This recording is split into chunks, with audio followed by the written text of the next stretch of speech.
So this knife here is the Bark River co-brand with Vehement Knives. It's their Quartermaster, which is a remake of the original one from World War II. I think Quatermaster, or however you say that, was one of the main companies that produced these. I think Camillus.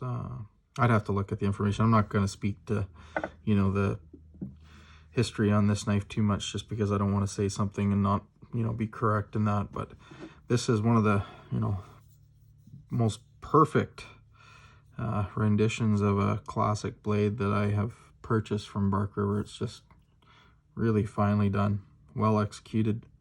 Everything is just perfect fit and finish. It's just, as good as can be. It's definitely, I think the handle might have been lengthened over the original. I'm not entirely sure. It's not a big knife. It's almost 6. Yeah, it's basically 6 inches to the guard. Cutting edge is about 5 3/4 thereabouts.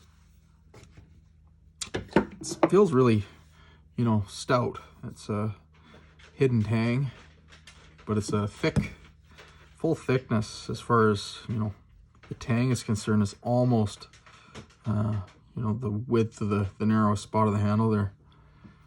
The one thing I do notice, the handle feels really comfortable in hand when you hold it, but if you do like a sort of a pinch grip, I find it a little bit, awkward for that. Might be a little short for me. But overall, it's a comfy handle. No problems. I've got fairly large hands and I have no issues, gripping this knife. I do have a lot of knives that I have issues with the handles being a bit small, so this is definitely very comfortable. It's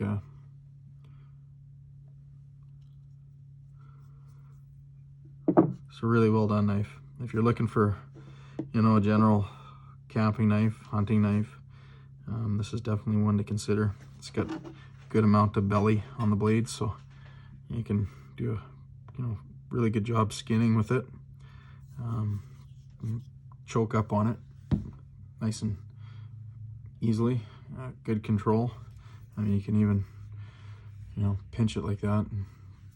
And, wide variety of grip configurations. The pommel on it's quite interesting. So it's got checkering and stuff on it, and it's got the recessed nut on there. This one is, I believe it's black linen micarta, and it's a matte finish. I went with something that, was going to be durable. The hardware on it is all stainless as well, which I know from the forums and the group there that Mike Stewart and everybody was saying it was quite a feat to machine, right? Different metals and materials, and stainless too. It doesn't machine very nicely. So they put a lot of time and effort into this and the engineering and stuff. The guard fitment on it is just, as tight could be. It's really nice. I don't know if I can get a good shot of it on the camera there.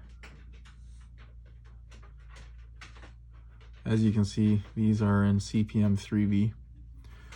And 3V is a really good steel. It's one of my favorites for sure. Once you get an edge on it, when they come from the factory too, they're just crazy sharp. They take a little bit to sharpen, obviously. But once you get that burr popped off, they're just crazy sharp.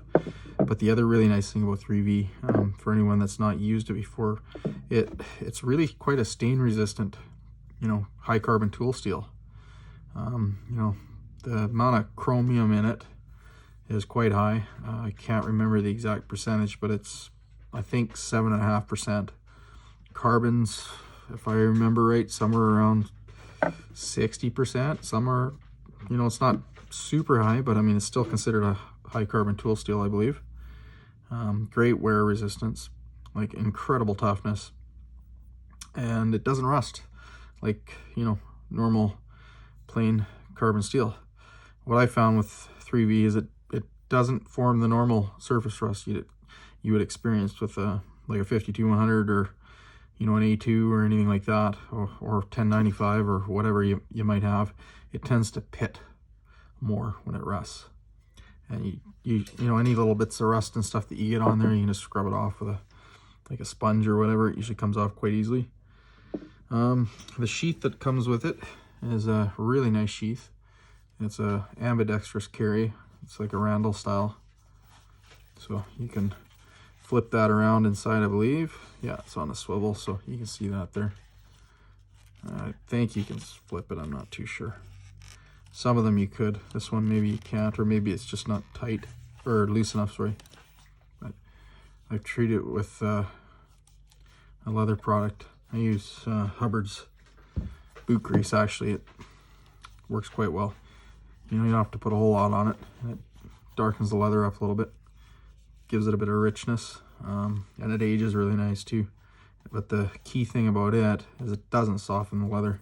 So the straps and stuff are, you know, I've seen everybody bitching and complaining about these things being really tight to get the snap closed on it. But, you know, I mean, that's the way they're supposed to be. If they're too loose, you know, end up having them get loose over time and they won't retain the knife properly. So, you know, you basically just give it a good push and get that button over top. And once you get it over top, I mean, you just click it in place, leave it.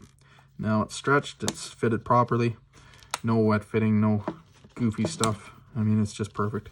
I mean, that knife, I mean, I can't pull that out of there if I tried. I'd rip the leather or the stitching or something. So it's well done. I mean, I've carried it. I haven't done anything with it other than, you know, I don't even know what I've done with it other than some mild cutting with it and stuff. Just paper stuff. I was EDCing it for a while there, taking it to work and doing different things with it.